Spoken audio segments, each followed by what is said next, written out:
Was that their downfall today? Was it that complacency again? I think so. I think a similar script we're seeing time and time again. Yeah, I think the game almost feels too easy for them at times, and then they take the foot off the pedal. Yeah. And the hardest thing to do in football is to start well, then to drop your level down, and then to take it back up a level. It's a very difficult skill to do. They started the game so well, but the other thing I'd say is they've been let down by this guy today, Fofana. Yeah, you can't do it. You cannot do it in the Premier League now. The gulf from when I played in the Premier League was even if the best teams went down to 10 men, they'd still be dominant in the games because they just have far superior players. At the moment, you can't do that in the Premier League. Yeah. It's far too competitive, and Fofana's let them down. Yeah, I think as a player, when you're on one yellow card, I don't think you can take any sort of risk. And for me, Fofana's stretching to get a challenge in. Sometimes you have to accept that actually it's a gamble. I'm not going to take that gamble. And he's an experienced player. I know it's a split second. I know it's a marginal distance that he's missed the ball by, but he's ended up with his foot on an opponent. But it's not even a challenge he has to make, is it? It's not like he's on the edge of his own penalty area. Exactly. Yeah. But we spoke about this yesterday, and we were talking about Chelsea's lack of experience. Now, where's the leadership on the pitch saying, don't dive in, don't make any silly mistakes, we need 11 men on this pitch, we can't afford to lose you? Or is it the manager's decision then to go, do you know what, I can't trust him on a yellow card, so I've got to take him off. But then you've got an inexperienced manager within the technical area as well. So you do need the senior figures on the pitch to be making sure, just little messages constantly. You've been captains of your side. What would you have done in the...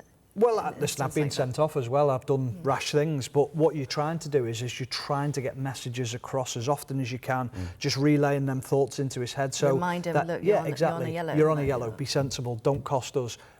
And then 5 minutes later, don't forget you're on a yellow. Don't be diving in. Just be sensible. And straight away, that player then is thinking constantly about what he's going to do. And then the other aspect about leading as the coach as well and making decisions.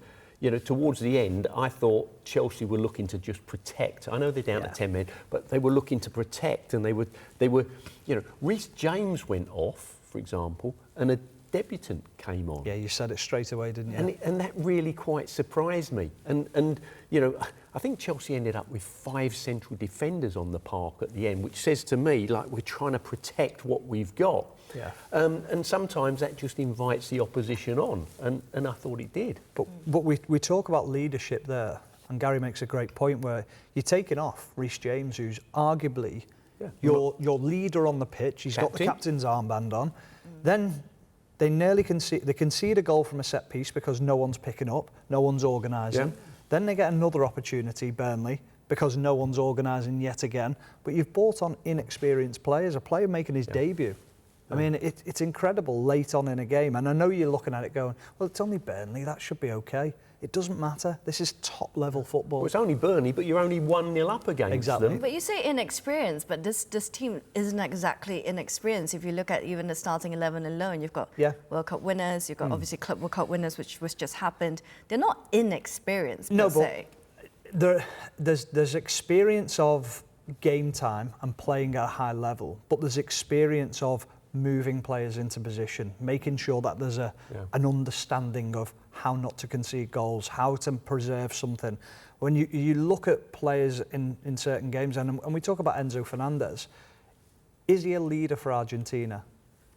Or is he led by other players and he contributes to that? And that's the big thing is that you've still got to have leaders on a football pitch, and sometimes they can be leaders in their own way, but I don't see leaders within this Chelsea team at all.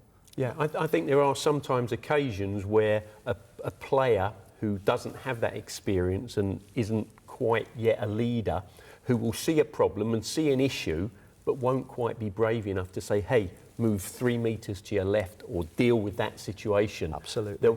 They'll remain quiet and then get exposed. But how will Chelsea be able to acquire a figure like that when you look at their recruitment policy, which has always been let's just block by the youngest players on the market and then make them into sellable assets. Well, that's the biggest problem, isn't it? Is that you're going to have to change your model at some point, and whether that's coming from your director of football or whether that comes from the manager saying, hang about, something's got to change here. We need at least three experienced players that we can have on the pitch to do that. I listen to managers all the time talking, and they talk about that experience on the pitch and leadership and having that extra voice and a coach's voice on the pitch. It's imperative. So you think it's more of a leadership and inexperience problem rather than a discipline problem, per se? Just looking at some of the sending offs that Chelsea has had this season, which is obviously the most. They top the chart, don't they? Yeah. This season, Chelsea, they've had more players sent off than any other club. Do they have a discipline problem? How much is it actually No, I don't off? think it's a discipline problem as such. I think it's a touch of inexperience, which we've already brought into the conversation. And sometimes you get these little trends where, you do get players sent off.